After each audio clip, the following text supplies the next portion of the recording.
Hi, my name is Alissa, and in 2020, my partner and I decided to walk across the Alps from Oberstdorf to Meran on the E5 long distance trail. We documented our journey, and this is part one.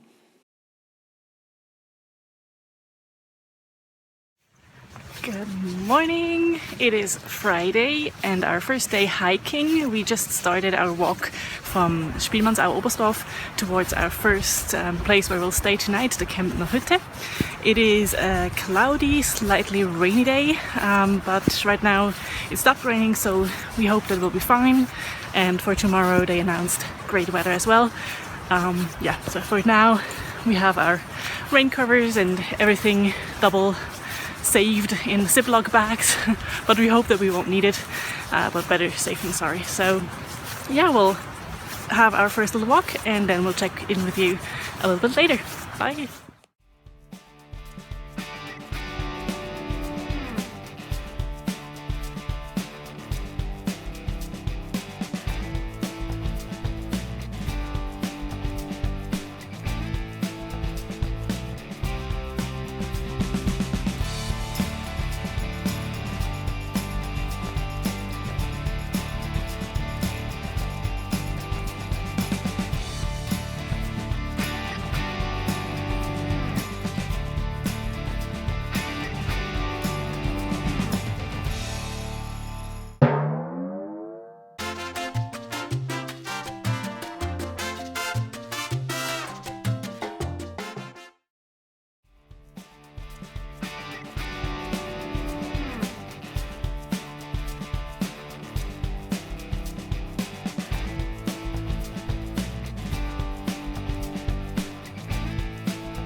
Good morning, this is day 2. We just left Kemptner Hütte and now we are already at the border to Austria.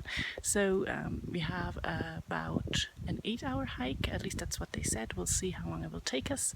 And we just started hiking at 7 a.m. and it is foggy, but I think it will be nicer later today. We hope so, at least, so that we can dry our socks and shoes, which are still pretty damp.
Across the bridge.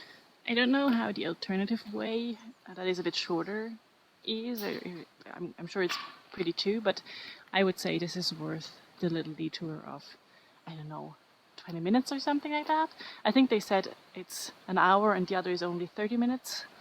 But I think you can make this path in less than an hour also. So yeah, enjoy the view. I'll try not to drop you. That would be bad. Oh, it's really weird to walk on. It's shaking, and since I'm filming, I'm looking at the camera. And I try not to fall down or drop you.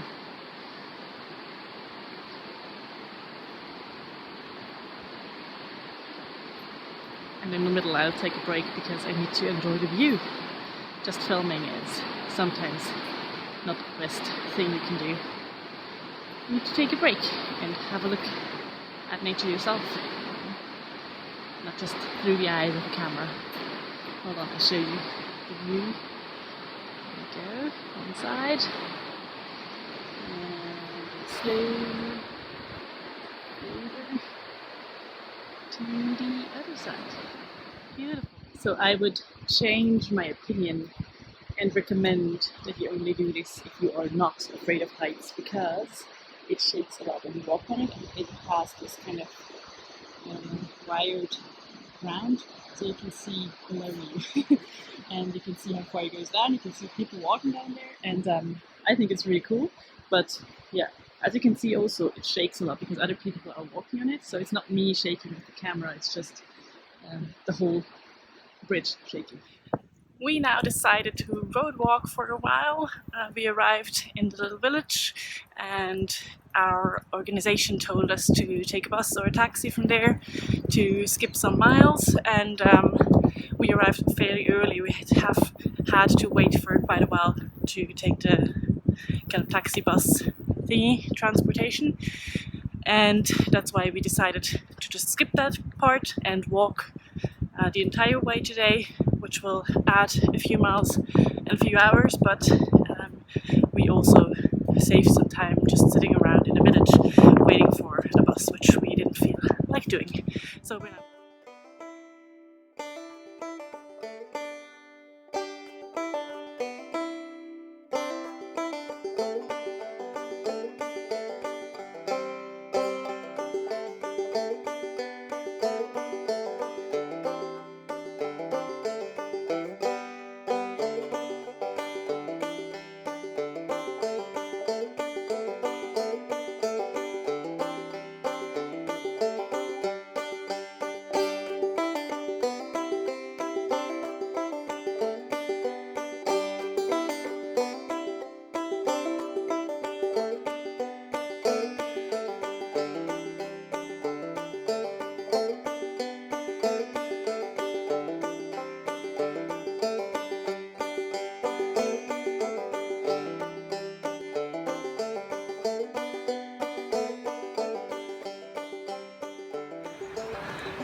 So since we're road walk, I wanted to talk a little bit about last night, the first day that we had.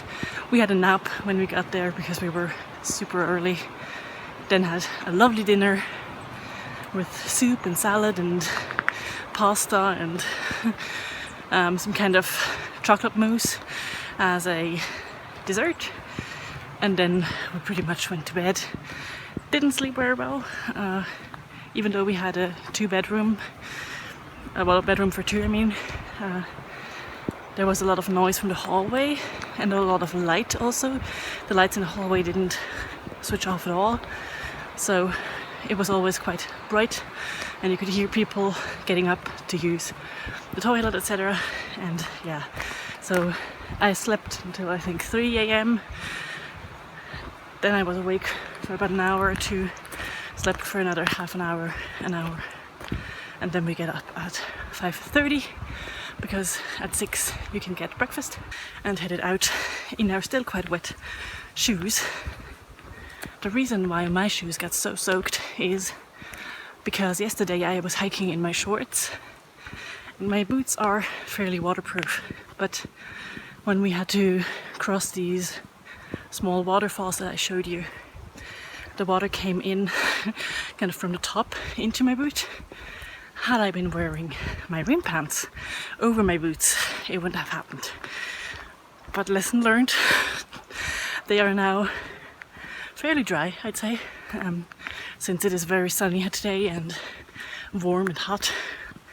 I think they will be dry by tomorrow, and I have my, well, I can't show you. I thought I would be able to, but nope. I have my socks, etc. drying outside my pack. Yeah. We just walked past Gasthof, which is where most people get off the taxi. You can take the taxi to even one stop further, which is the final destination, but most people get off at Gasthof. And it took us about 2 hours and 40 minutes to get here, so from Holzgau, which is where people usually take the taxi. So if you want to walk all the way, or yeah, you just don't want to take the taxi, or you have enough time, whatever, you can walk, but it's 2 hours and 42, and you're road walking all the way, pretty much. So be prepared for that. And now from here, it's about a 3 hours climb up to Memmingerhütte, where we'll spend the night. And yeah, we hope that today we can actually drop our heavy bags off at the kind of gondola thingy for materials. Yesterday it was closed, the one for the last mountain house, but we hope today we're lucky and we get to save some weight and take some weight off our backs. Alright, we just left our heavy backpacks in a little wagon that gets pulled up to the mountain house. It's usually used for materials like food and drink, etc. But we can also use it for our backpacks. We are a little bit scared because it is quite full and we are afraid that our packs will fall and will be lost somewhere in the mountains. We hope that won't happen. In the meantime, we try to enjoy the hike without the heavy pack. It is a steep climb, 2.5 hours approximately. So I feel like a mountain goat. You can't really see the path, but we're climbing on rocks. We came from over there. Hold on, oops, there's the path. Just crossed a little creek.